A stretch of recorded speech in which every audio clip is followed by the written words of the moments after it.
Thanks. Bruce? I have a question. First of all, thank you both for being here tonight. One of the things about being on this commission and being able to participate is that we're not operating in uncharted territories. There's been another commission before us, and they put together this report back in 1997. And they're basically addressing the same question we are, which is, should we be recommending a new form of government? We had the same form of government back then as we do today. And it's kind of interesting because tonight I appreciate the fact that you talked about the 9 different elected officials and how they don't have to work with each other. And one of the things that the previous guests talked about was using analogies like if there was a grocery store and it had 9 different departments and you couldn't control them. And of course, it is government and not a private business. But what I'm coming to the conclusion is that our form of government that we have, and its inefficiency, as some people argue, is actually a feature. It's a feature that was designed to create these checks and balances. Like hearing Mr. Matheson talk about, I'm not going to write a check for the commissioners because I don't believe that they have the legal authority to spend the money this way, is an excellent check against too much power. And if he reported to a county manager, then you would be posed with the question of do it or potentially lose your job, which as an elected official, you don't have to worry about that. So when I look at this report, I ask myself, what was wrong with our existing form of government? Mr. Regan brought it up. What's broken? And I keep asking myself that.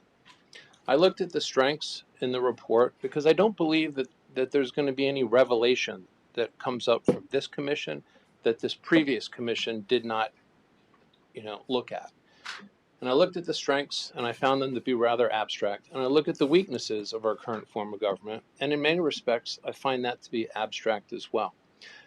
But if there were real problems with our government, they should have been clear and understandable at $36 million. Today we're at what, 105 million?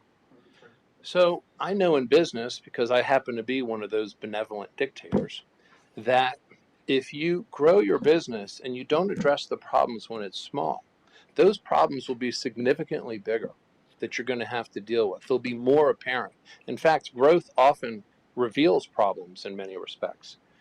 So my question to either of you is that shouldn't we have had whatever problems there were in 1997 at $36 million, shouldn't they be magnified, amplified significantly by at least a factor of 3, and maybe exponentially, with a $105 million budget? Would that be the case?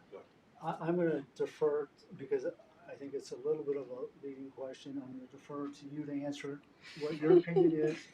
Again, I'm trying to stay as neutral as I can in this conversation. I don't think that we even have to have an opinion of this. We can look at fact, right? The county has grown 3 times in that time, or threefold in that time period. We're still here. We're still functioning. It hasn't collapsed. As you said, there's no exponential problems that have occurred. And then we say, okay, well, what's the future hold? Well, guess what? We can look to Ada County, 2.7 times larger than us still. And what does their structure look like? So we can look back and we can look forward. And we can see that that system survives into the future, into our growth future, by looking at Ada County. So if you want to plan for the future, go look at what it looks like, because we got a model. And even Canyon County, but Ada is I think a better analogy than Canyon, because maybe look at Bonneville too, but it's the mix between municipality and rural that you got to consider.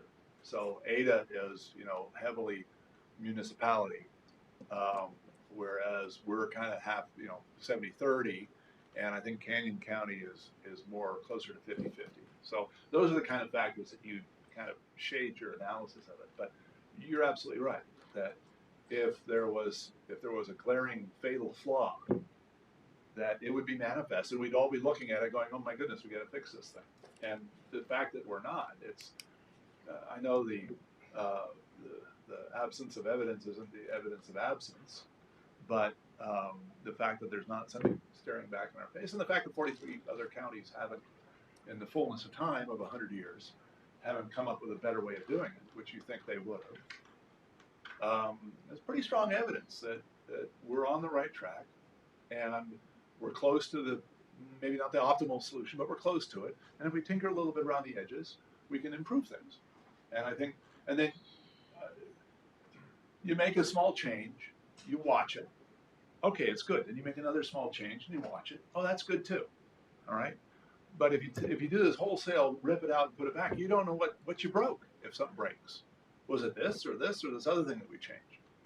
So the wise thing to do when you're dealing with giant systems, interoperating systems with lots of people, and you can do a lot of harm, right? You could injure a lot of people to various degrees.